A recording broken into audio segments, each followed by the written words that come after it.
Hi, I'm Deirdre Byrne, and I run one of the legal verticals at Integreon. We are an outsourcing company with quite a number of areas other than law.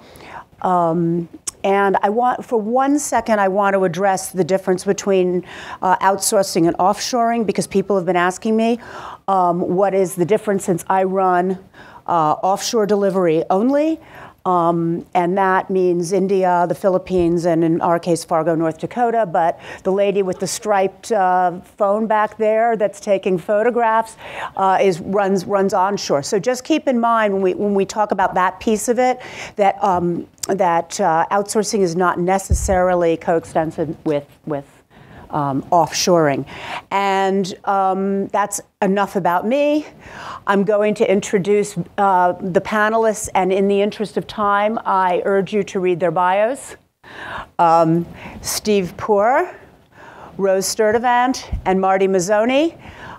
We have a great panel, and so I'm just going to start by asking the panel to discuss the nomenclature around this area. In particular, what does driving efficiency mean? What does innovation mean? And what does disruption mean? Marty, you want to start? Sure. Well, we've heard the term innovation and disruption and change and all of that today. And I guess for the work that I've been doing for 9 years, a lot of it is really, I think of it as, and maybe it's just another jargony term, but I think of it as reinvention of the legal services delivery model, or maybe more pithy, what's the 21st century lawyer look like? Because I think the 21st century lawyer really looks quite different than the 20th century lawyer looked like. And can you cite an example or two? Yeah, I mean, we were talking about this earlier, and I think that the whole discussion that we need to be having across our in-house and outside counsel and our alternative legal services vendor community is what constitutes success for a lawyer. And it used to be, and I think in many traditional settings it may still be, that being really smart and being a subject matter expert is enough. And from an in-house counsel perspective, being a trusted advisor to your client is enough. But actually, I think the question is, what is that enough? And I put out there, for an example, if you are a litigator and you won a hard-fought case and you charged the client $10 million, and you could have won that case and charged the client $4 million if you had paid more attention to costs, if you had started with the old-fashioned outline of proof, if you had limited the number of depositions, if you had not taken a scorched earth approach. So if you win a case and it cost $10 million, and you could have won that case and and you could have won it in $3 million, did you win? Is that a win for the client? And so that's the kind of thinking we're trying to bring in our in-house setting to everything, both what our in-house counsel are doing and what our outside counsel are doing. What constitutes success? We look at time to market. That's, of course, an obvious metric for all of our businesses when we're putting products and services out there. How quickly can you respond? We look at business disruption. Are you taking people out of role all the time because you're not planning and you're not disciplined in how you're conducting your practice, and therefore you're coming back all the time to the business people who have the answers to your questions? We look at risk management. Are you, and I believe somebody earlier today talked about this, are you being a proactive identifier of gaps and risks? And we look, of course, at cost efficiency. Do you really have it in your bones that cost matters, and that if you can get the evidence you need in 2 depositions instead of 4, that you're going to live without the information in those other 2 depositions you didn't take? Those are criteria for success, in addition to the fundamental platform, which is you know what you're talking about, you're good at what you do, and your client trusts you. I'm going to throw it over to you, Steve, to talk about some of the processes. Steve, in case anyone hasn't read the bio, is the chairman of Seyfarth Shaw, and they have been on the leading edge of innovation in this space. Marty's got the in-house counsel point of view, and I'd like to hear from the big law point of view. Thank you. Yeah, so I'd start from the premise. I want to pick up on a couple of things Marty said, because they resonate with me in our 10-year journey. First, we start with the premise that there's a value gap in our industry. And by value gap, what I mean by that is the value the purchaser of the legal services perceives they're receiving and the value the deliverer of the legal services perceives they are delivering. And that gap is getting broader, and I think it's because we aren't listening to one another, we aren't talking to one another, we aren't following some of the things that Marty is talking about in terms of the redefinition of what success ought to look like. We talk about nomenclature. I think it's, we get caught up in words. We're lawyers, we love words, and we get caught up in what's disruptive and what's innovative and what's different. I think the challenge and for us, and the way we would articulate it, is how do we get better and faster in terms of delivering legal services? I think too often we start with the premise of how do we get cheaper. Cheaper doesn't lead to better and faster, but better and faster oftentimes leads to cheaper. So for us, it was about 10 years ago when we started trying to adapt and apply Lean Six Sigma methodologies, which are manufacturing techniques designed to look at process improvement and quality and defect control into the practice of law. And over the years, we've modified it, we've adapted it. It's really become more design thinking now than pure process. But underlying that, in order to close this value gap, talking about it really requires, there are tools we're going to talk about, but there are mind shift changes that we need as lawyers. First, speaking now from outside counsel perspective, it's truly an outside-in perspective. By outside in, we all talk, and for those law firms in the room, yes, we all have on our website how client-focused we are, how we love our clients, how important they are to us, all that kind of stuff. And I get that, and we do too, and they really are important to us. And for those of you in the room, we love you, and we're focused on you.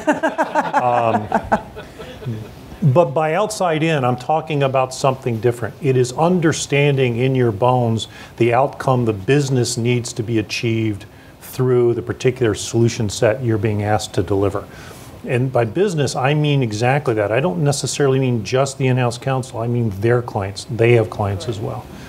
There also has to be an application of technology and the use of data to make better and faster decisions.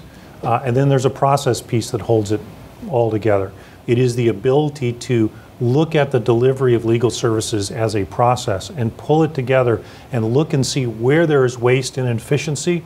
And that's one piece of driving efficiency, is just stop doing the stupid stuff, stop doing the stuff that's wasteful. But there's another piece, which is what's the smartest way to get work done? Marty hit on it.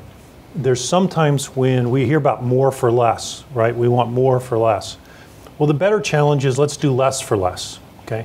Let's think strategically about what needs to be done and what doesn't need to be done. And if it needs to be done by looking at the service delivery chain, we can decide what's the right vendor, what's the right service model for particular components of this. And the prior panel were three legal ops folks.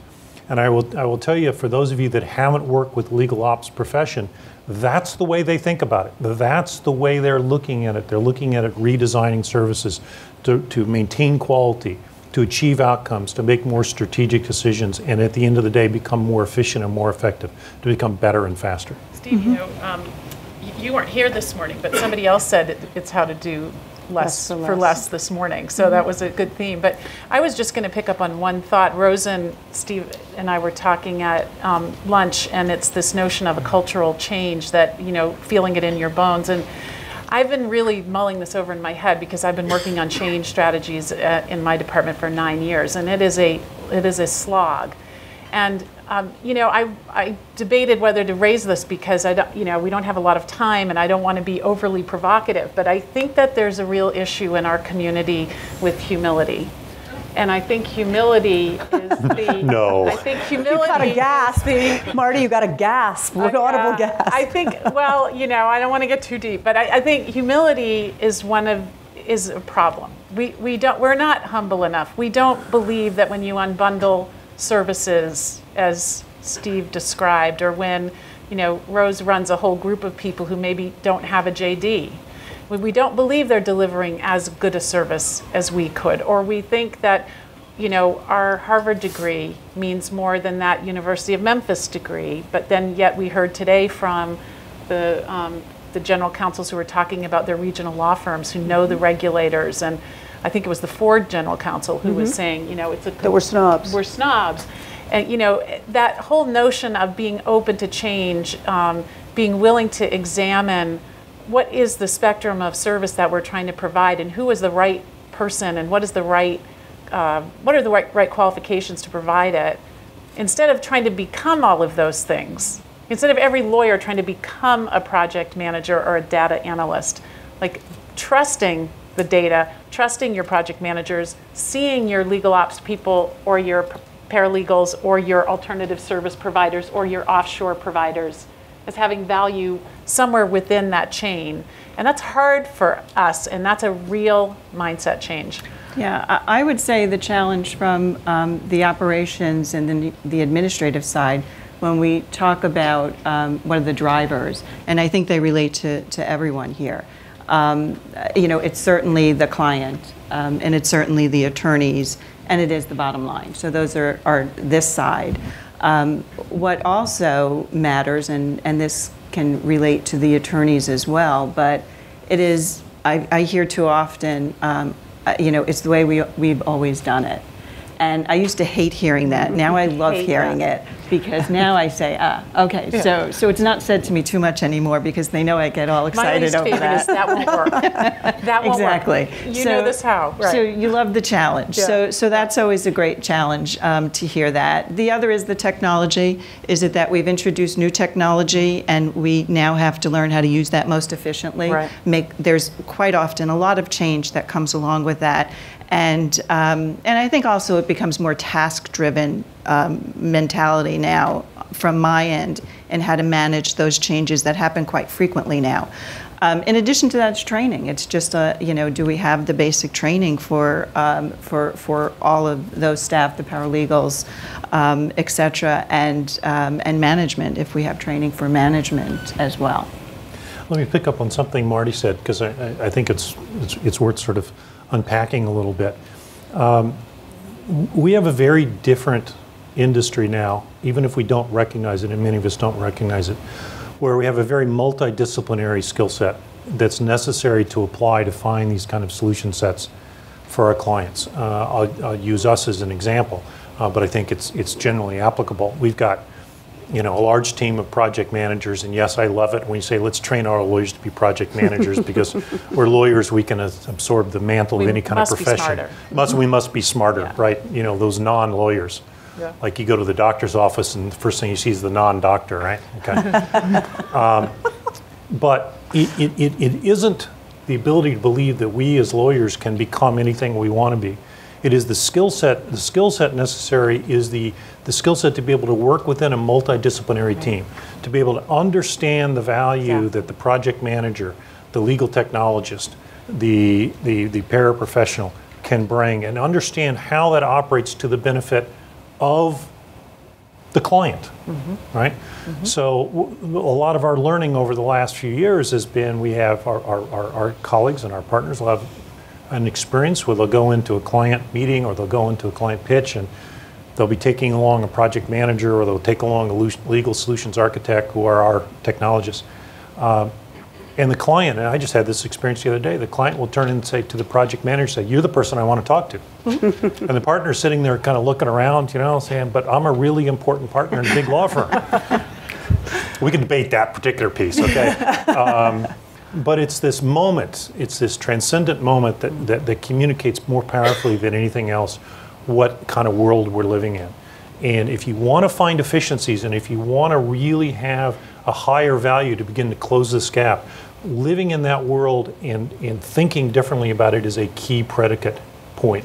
And we need to be more humble about that. You're absolutely right. So I'd like to, in the interest of time, ask you each to tell me a little bit about what your push driver, Marty doesn't like driver, what the push was. What was your pain point? Because they're all going to be different, right? Yours is as in-house counsel. Yours is trying to herd cats from 20 different offices in the document space, and obviously Steve is chairing a big global firm. So I think your pain points are likely to be different. So could you each tell me what drove the innovation, the disruption, whatever word you want to use? Sure. I'll start. Fidelity, as with probably most corporations in the early 2000s, when business records went from being paper to being electronic, were somehow suddenly mired in millions of dollars in cost just getting to evidence, right? So if you think about what fact-finding used to be, and there were 5 boxes of documents in the 1800s that somebody hand wrote, and then it was 50 boxes of documents when they were carbon copy from the typewriter, and then there were 5,000 boxes of documents when they invented the mimeograph and Xerox invented its machine, and now there's 5 million pieces of data coming in every hour. But you still have to find the same 5 facts to make your case or to defend your position.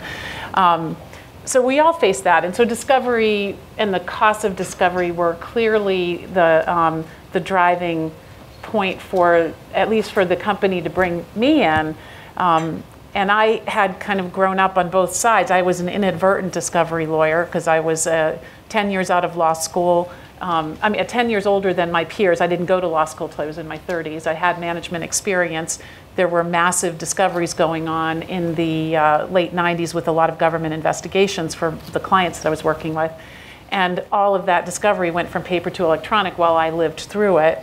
And so I was sort of a discovery lawyer. I thought I was going to be writing briefs to the Supreme Court, but instead I was doing fact-finding in electronic records. And I was open enough to realize that I really needed those technologists. That I was not going to be able to do this without them. So that partnership between law and technology that came as a result of business records becoming electronic was really the very beginning of some what I would call parallel pain points. So there's always the pain points of the merits, and your clients are always very unhappy because they never did anything wrong and they never crossed any line, and this is all the other side's fault. And that's always the case in litigation.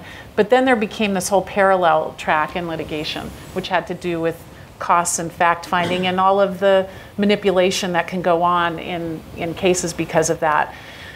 And so when they brought me on, and I came from a systems background. I worked in child welfare and juvenile justice. I worked in systems, and I looked at the whole thing as a system, and how do you fix this system? That was the driver. What became clear to me was we quickly could address the law firm prices. We were really able, fairly quickly, with the help of great partners like the offshore groups, like other managed service companies, to develop alternative service providers, to develop a spectrum of service providers to do what Steve was saying and unbundle everything and hand it out to the right people, and then to develop a layer of management over that so that it wasn't anarchy out there. But what was hard to do, and what continues to be a driver for the work I do now, is to change the mentality of the in-house counsel. That's been the really hard part. And we have brilliant attorneys. We probably have a tenure of 20 years. I mean, I don't know what the average tenure is, but our attorneys have been around for a long time.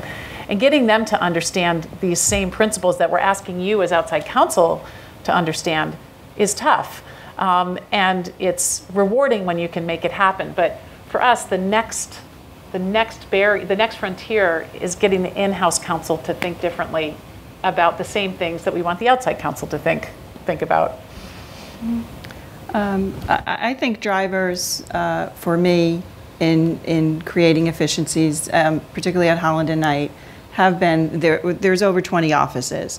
So obviously there's redundancy in a lot of the operations as a result of that. And over a period of time, we've been very successful in creating an operations center in Tampa that houses over 200 back office, finance, HR, IT, et cetera. And with the use of technology, that also has made it much easier to manage the multiple offices. And I think in addition to that, we've also have paired with some outsourcing, which has been, so trying not to do just one model has worked well for us. And I've also found to be very mindful is what works for one firm. You quite often, senior management will come back from a luncheon and say firm X is doing this or has a ratio of this, et cetera. But each firm really needs to look within their own culture and their own organizational structure to see what works for them. And that's where maybe the innovation comes in. You can make it work for all different models. Yeah, so for us, in terms of drivers, why did we start down this path?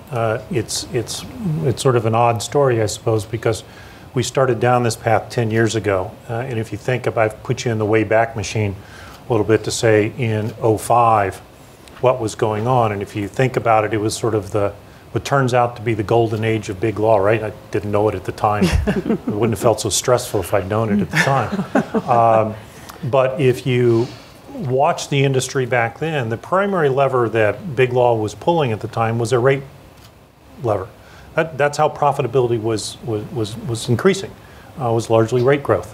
And we began to look at it and began to wonder, A, how long can that continue? And two, doesn't there have to be a better way for our clients? And it was that for our clients piece is really the driver for us.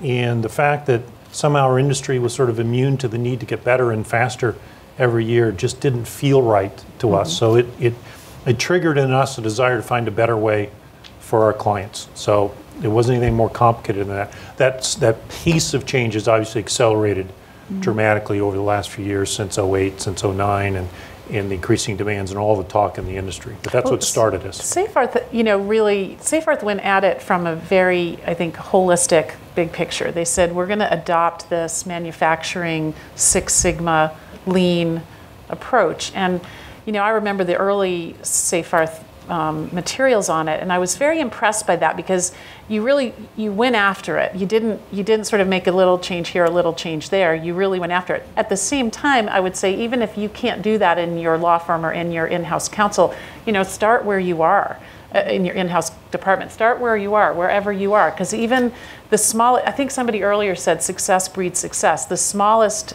changes can have such big impact, and maybe your driver is something like your attorneys are spending too much time on NDAs. Well, that's a quick solution. There are solutions. The sponsors of this organization can all give, of this seminar can all give you solutions to that. Or maybe it's something that's, like discovery, or it could be anything, but just start where you are. Just get a project underway. We did everything. I have never in 9 years had a budget. I have never had a budget. And I've made every change that we've made, which has been really extensive across the department, without a budget. I've never had a charter that I didn't write myself. I just looked at what I thought needed to be changed.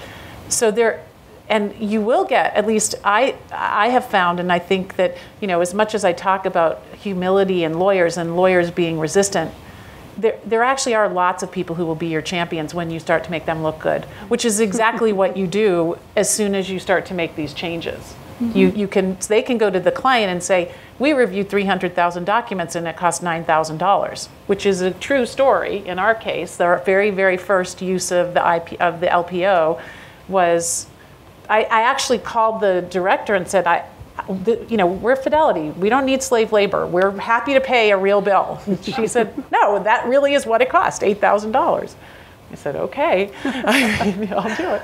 So I noticed each of you mentioning technology and the changes that in recent years have made this kind of innovation possible, and the move towards efficiency, which I would say, to quote Clayton Christensen, is the disruptive technology of technology.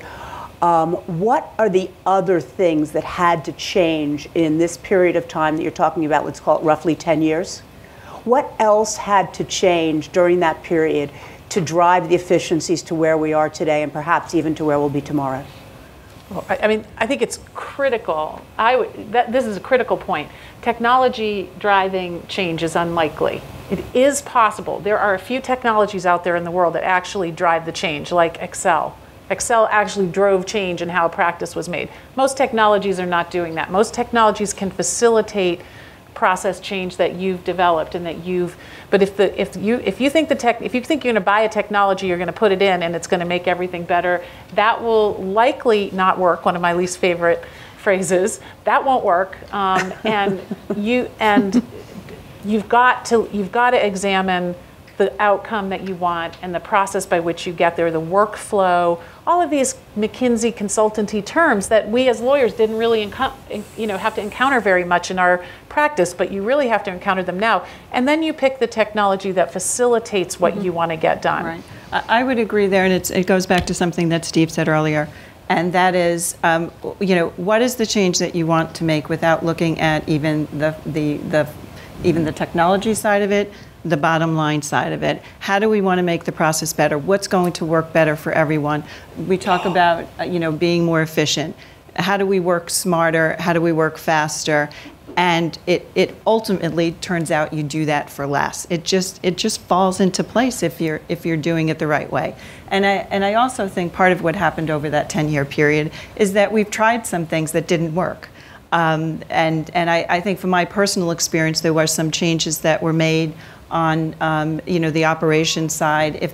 Honestly, if the partners don't see it, we'll go do it and just make it happen.